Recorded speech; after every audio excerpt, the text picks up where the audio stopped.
what is happening as a family unit. This photo represents the state of this couple's marriage and their life in general. He's a duplicitous, self-centered, vile, disloyal hypocrite. She is an absolute user of the media. She uses every conceivable way to try and play the victim and score points. Apparently, she's not caring about what people think. Oh, yeah, right. God, I can't even. These two, Meghan and Harry, are the worst. Do you think your sister, Meghan Markle, has ruined Prince Harry? The answer is yes. Retire, bitch! Opposite. I mean, that's just another one of the malarkey stories she sold to the royal family for sympathy. And it seems like that lady is a temptress. She's a siren. She's lured him into the rocks. The hypocrisy is beyond anything I've ever seen. And in the tape, she's performing a sex act on him that's unbelievable. She wants all of the privileges that go along with an identity, but she doesn't want any of the responsibility. She doesn't want to do any of the work. She wants the tiara. She doesn't want the public service. You look lovely. Thank you, so do you. Before we get into it,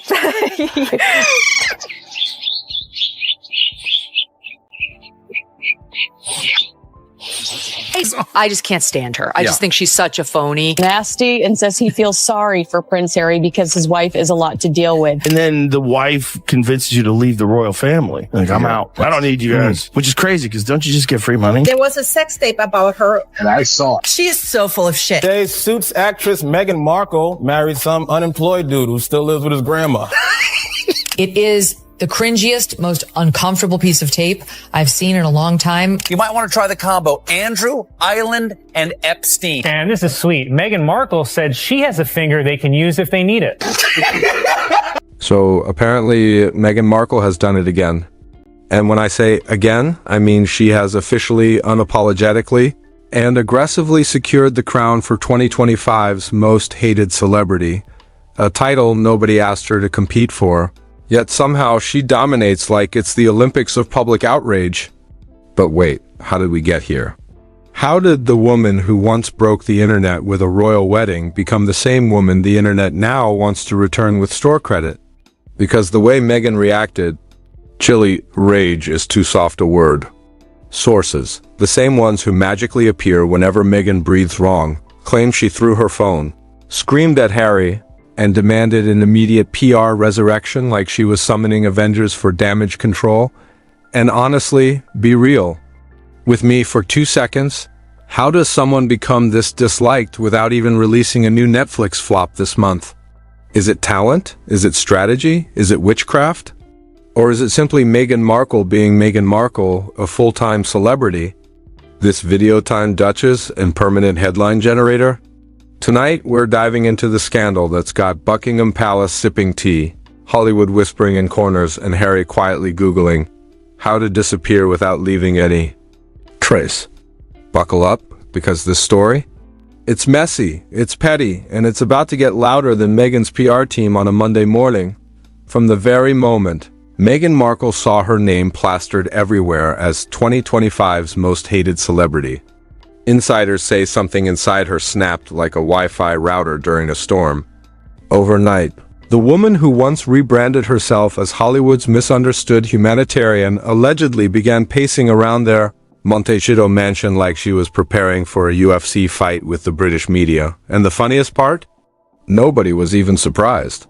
Because if there's one thing Meghan loves more than public attention, it's being offended by public attention, anonymous sources, meaning people who definitely don't want to get sued, claim Meghan immediately activated what can only be described as DEFCON 5 Duchess mode.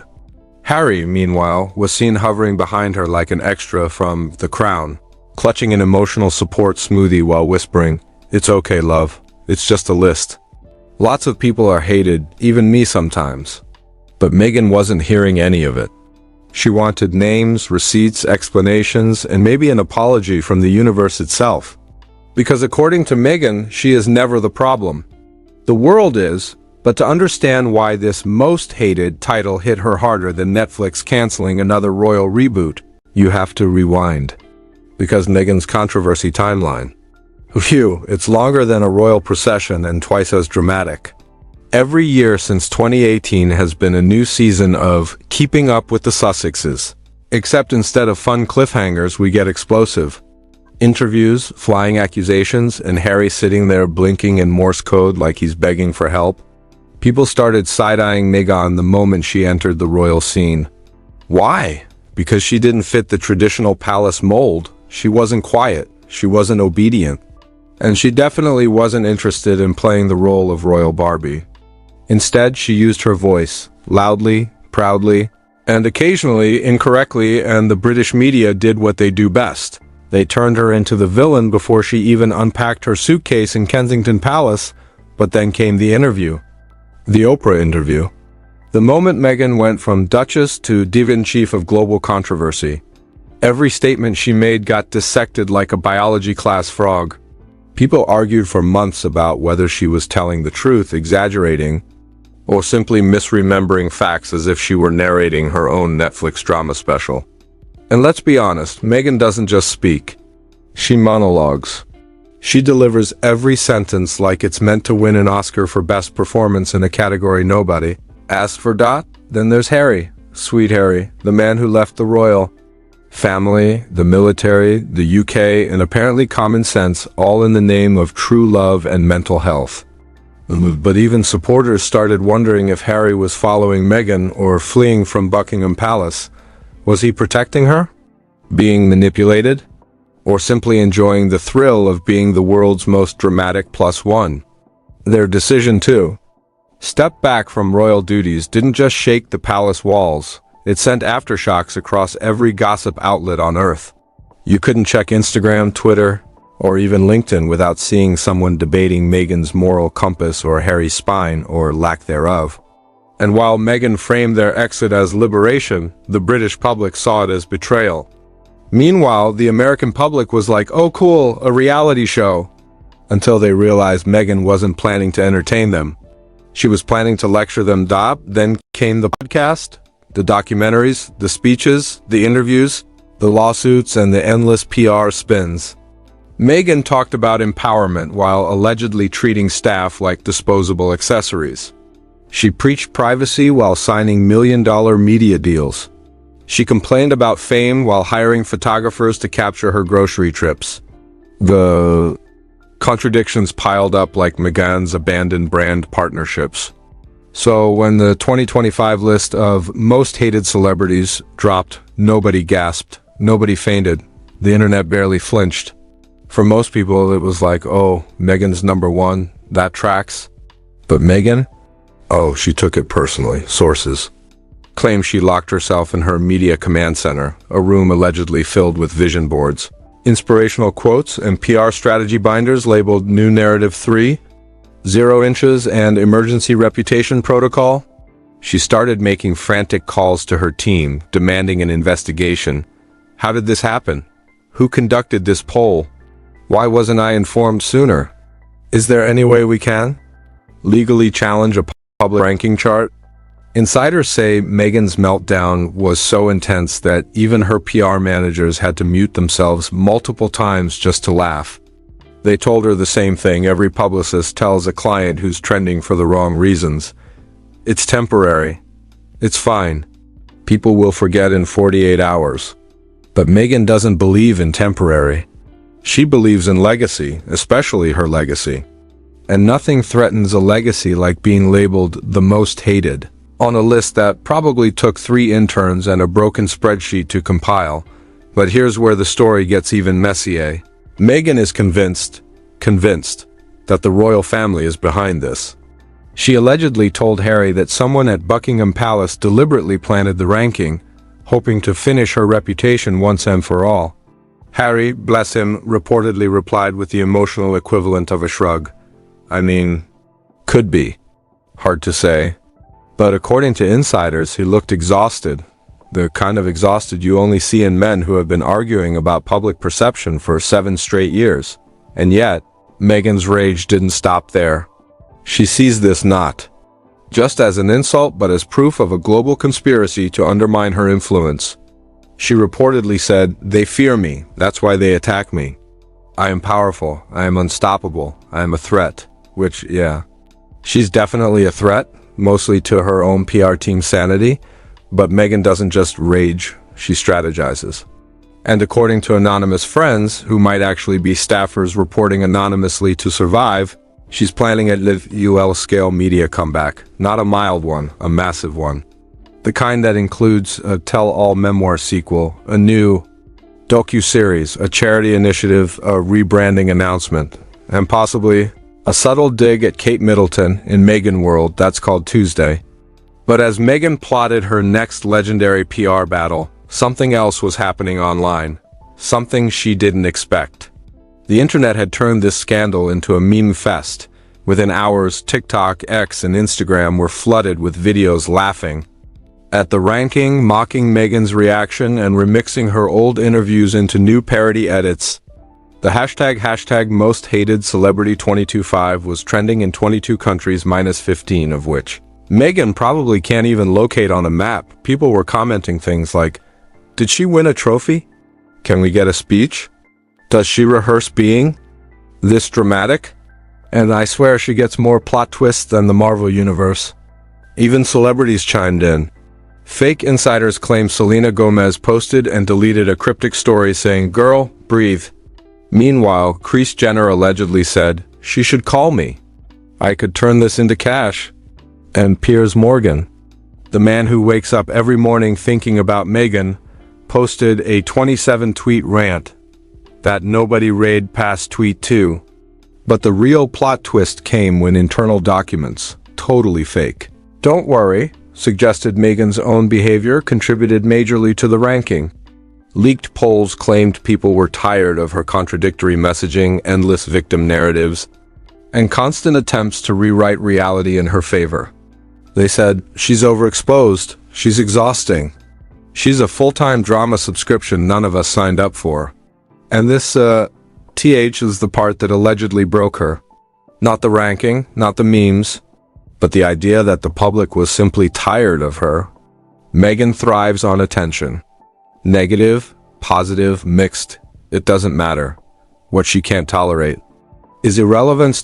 And as her frustration reached a boiling point, as she stormed around the mansion planning her revenge tour, as the memes got louder and the criticism sharper, Meghan suddenly realized something that changed everything. Something that will push her into the next chaotic chapter of this scandal. Because the moment Meghan realized the public wasn't scared of her, wasn't obsessed with her, wasn't even passionately hating her anymore, but simply exhausted by her, that's when the real panic began. Insiders say she froze mid-rant, eyes widened, voice went quiet, and she whispered something that allegedly shook Harry to his freckles. "They're bored of me?" Harry didn't know what to say. What could he say? "Yes, love, the world is tired of your 97-part victim documentary arc?" No, so he did what every emotionally fatigued husband does. He hugged her awkwardly and mumbled something vague like, "People move on, it's natural," hoping she wouldn't spiral deeper. Spoiler, she spiraled deeper. Because to Meghan, irrelevance is worse than scandal. Worse than backlash. Worse than British tabloids. Irrelevance is death. And if the world is already calling her the most hated celebrity of 2025, then she refuses to also become the most forgotten celebrity of 2026 over her Dior-clad, Netflix-sponsored body. This was the moment. Meghan allegedly launched what her team privately calls Operation Global Sympathy Reset, a master plan so dramatic, so chaotic, so aggressively Meghan-coded that her own PR managers reportedly asked for stress leave on the spot. But Meghan didn't care. She stormed into the living room with the energy of a general about to invade a country nobody asked her to invade. Step 1 of Operation Global Sympathy Reset. Simple. Blame someone. Anyone. Preferably someone British. Preferably someone royal. Preferably someone named Kate.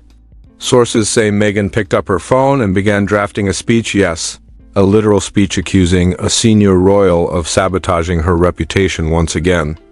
She didn't name names, but she sprinkled enough clues that even people who failed Year 5 English could guess she meant Kate Middleton. Meghan allegedly told Harry, "This is my truth. The world needs to hear my truth. They have silenced me long enough." Harry just nodded, staring into the distance, like a man trying to astral project out of his own home. But here's where things got even juicier. Not only was Meghan planning a speech, but her team was simultaneously preparing a massive data leak, exposing what they claim is evidence of public manipulation campaigns against her. This so-called evidence includes screenshots of negative comments, an Excel sheet listing journalists she doesn't like, a blurry image of a palace staffer. Meghan swears gave her a dirty look in 2019, and a half-written Google Doc titled, "Why Meghan Was Right Again." Yet Meghan insisted it was proof of a conspiracy, a global one. A coordinated attempt to destroy an influential woman of color. Her PR team begged her to calm down, to wait, to think, but Meghan doesn't do wait. Meghan does impact. She allegedly told them, "If I don't fight back now, I'll lose my voice." To which one tired PR director muttered under their breath, "You've posted more statements in 3 years than the Queen did in 70, but obviously they didn't say it out loud." They enjoy employment, but while Meghan prepared to unleash her comeback hurricane, something else was happening behind the scenes. Something that shook the PR world more than her title as most hated. Leaked emails, fake ones, obviously, revealed her team's discussions about her uncontrollable behavior, spiral-like reactions, and obsessive fixation on winning public approval. One staffer allegedly wrote, "We're not managing a public figure. We're managing a telenovela character with Wi-Fi." And while Meghan was convinced she was uncovering a global conspiracy against her, Hollywood executives were quietly backing away. One anonymous producer posted in a private forum, "Working with Meghan is like working with a malfunctioning smoke alarm. She goes off every hour and nobody knows why." Netflix. Insiders even whispered that Meghan's latest picture, royal revenge, thriller inspired by her own life, was politely declined because executives wanted escapism, not trauma with lighting. Meanwhile, Harry wasn't helping matters. He allegedly tried soothing Meghan by suggesting they take a break from media, maybe travel, maybe reconnect with nature. Meghan reacted like he suggested they move into a cave and milk yaks. "A break?" She supposedly yelled. "When the world is trying to erase me? Harry, don't be naive." Poor Harry, this man hasn't known peace since 2017. But the real escalation came when Meghan dialed up the drama another notch. She started leaking exclusive insider updates to her favorite journalists, except the stories she pushed were so wild, so obviously exaggerated, that even her most loyal media allies hesitated. She tried pushing narratives like, Meghan secretly does charity work anonymously in 6 countries every week. Meghan turned down an Oscar because she wanted to stay humble. Meghan is writing a children's book about healing from public hatred. Meghan saved Harry from a life of oppression using emotional intelligence. Even tabloids were like, "Girl, be serious." But Meghan didn't stop there. She allegedly hired a new PR expert specializing in narrative warfare, whatever that means, and demanded a full rebranding campaign. She wanted her public image reconstructed from the ashes. She wanted redemption. And she wanted it fast. The plan? A multi-platform media event Meghan believed would shift global consciousness. This included a televised statement, a special podcast episode, a leaked anonymous letter, and an emotional sit-down interview with a sympathetic host. But as Meghan prepared for her media resurrection, the internet was gearing up for entertainment. People were placing bets on what Meghan would blame next. The tabloids, the monarchy, racism, sexism, astrology, traffic, gluten, Mercury retrograde. TikTok was overflowing with skits like, "Breaking, Meghan blames the moon for labeling her the most hated." "Breaking, Meghan claims she invented kindness." "Breaking, Harry seen hiding behind plants again." Even brands joined the fun. Duolingo posted, "Learn how to apologize." Unlike certain duchesses, Wendy's tweeted, "Most hated." We can relate. Call us. But the real chaos came from the British tabloids who sensed Meghan's anger like sharks smell blood. They published full spreads mocking her reaction. Meghan has another meltdown. Duchess of Drama strikes again. Harry reportedly leading behind couch until further notice. Meanwhile, Meghan's inner circle was imploding. Staff members were quitting quietly. Consultants were sending polite, "We regret to inform you" messages. Even Oprah allegedly declined Meghan's request for a follow-up interview, citing schedule conflicts that may last indefinitely. But Meghan wasn't giving up. She wanted revenge. And she wanted the world to feel guilty for not worshiping her. So she allegedly crafted a new storyline, a narrative of herself as a phoenix rising from hatred. A misunderstood heroine wronged by the world. And that storyline became the centerpiece of her upcoming broadcast. She planned to reveal how deeply the most hated title wounded her soul. How she cried. How she fought through the pain. How she overcame the trauma of not being universally adored 24/7. She wanted the world to know she was strong, resilient, powerful, but something else happened, something she absolutely did not expect, while preparing her grand media comeback. While rehearsing her emotional pauses, while rewriting her lines to sound more victim-y, while practicing her humble, wounded warrior face. Leaked reports emerged alleging that Meghan's own team conducted internal surveys and the results were disastrous. According to insider whispers, even her supporters were losing interest. Many respondents allegedly said things like, "She's always in drama. She's exhausting. Every story ends with her being the victim. It's predictable." This was the moment that allegedly broke her all over again, because Meghan can handle hate. She can handle criticism. But she can't handle being predictable. And as this realization shattered her renewed hope, Meghan allegedly collapsed into a chair, looked at Harry with a trembling voice, and said, "Why do they hate me for being myself?" Harry, exhausted, reportedly replied, "Maybe stop being yourself just a little bit." That's when Meghan snapped again. And that meltdown triggered the single most chaotic decision of her entire career, one that would ignite a public firestorm so intense, so messy, so hysterically Meghan that even the palace couldn't ignore it. Because by now even the royal commentators who used to pretend they were neutral were sitting on their live streams like, okay, let's just say it out loud. Meghan wants a throne without a kingdom, a crown without a legacy, and an empire without the work. And the wild part, the more they said it, the more the narrative stuck. Suddenly, Meghan wasn't the misunderstood duchess. She wasn't the freedom-fighting American princess. She became the main character of the world's messiest PR meltdown, a woman who thought she could outsmart centuries of monarchy, millions of critics, and her own collapsing public image, all by doing the one thing she was worst at, acting unbothered. But the cracks were showing, and baby, they were showing loud. Because while Meghan's team was trying to spin her as the victim of 2025's hate wave, insiders were leaking something way worse, that Meghan wasn't just furious about being labeled the most hated celebrity alive. She was panicking about the one headline she couldn't control anymore, that her influence was officially dead. Not controversial.